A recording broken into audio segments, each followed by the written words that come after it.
Michezo live. Cheki sasa. Hello mwana michezo, karibu katika channel yetu ya Michezo Live.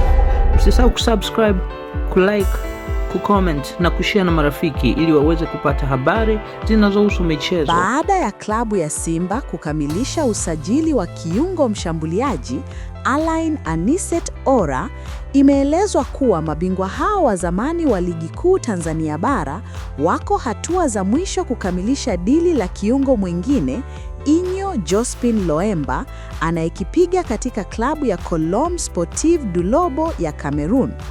Hatua hiyo ni sehemu ya mkakati wa Simba kuimarisha kikosi chake kuelekea mashindano muhimu yaliyo mbele yao, ikiwemo Ligi ya Mabingwa Afrika na mashindano ya ndani.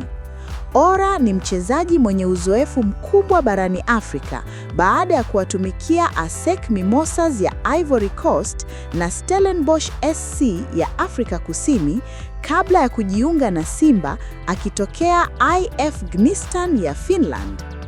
Kwa upande wa Loemba, dalili zote zinaonyesha kuwa usajili wake upo karibu kukamilika baada ya mchezaji huyo kuaga rasmi klabu yake ya Colombe Sportive du Lobo. Kupitia ukurasa wake wa mitandao ya kijamii, Loemba ametoa ujumbe wa shukrani na heshima kwa benchi la ufundi, wachezaji wenzake pamoja na mashabiki wa klabu hiyo. Hatua hii niliyopitia ndani ya klabu imekuwa uzoefu wa kipekee wa kibinadamu, kimichezo na kitaaluma wenye thamani kubwa ulioacha alama ya kudumu katika safari yangu na kuimarisha mafunzo niliyoyapata, ameandika Loemba. Ameongeza kwa kuwashukuru viongozi na mashabiki kwa imani walioionyesha kwake akisema, "Asanteni kwa imani mlionipa, kujituma kwenu na nyakati zote tulizoshirikiana.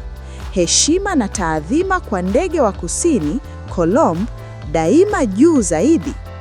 Taarifa za uhakika zinaeleza kuwa Loemba yupo safarini kuelekea Tanzania na muda wowote anaweza kutua nchini kwa ajili ya kukamilisha makubaliano binafsi na klabu ya Simba, hatua itakayoongeza nguvu mpya ndani ya kikosi cha wekundu wa Msimbazi. Asante kwa kutufuatilia mpaka mwisho. Usisahau kusubscribe na kuacha maoni yako. Ikiwa umependa channel hii, acha maoni yako hapo, share na marafiki.